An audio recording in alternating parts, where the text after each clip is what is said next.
Hi everyone, today we will talk about how to solve Twitter video quality. To know how to fix or how to solve Twitter video quality, you should just go to settings like this. We will click. After that, in this page, you will go to apps, default apps, app settings. When you will see this list, you will go down to find the application of Twitter and you will enter. Then in this page here, you will go to click for stop. When you will end this, you will enter to storage.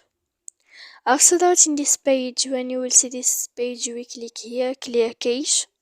Then you will go to click clear data.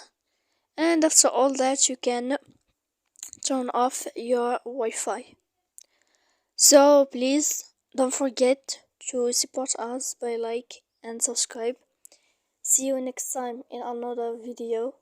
And thank you for watching.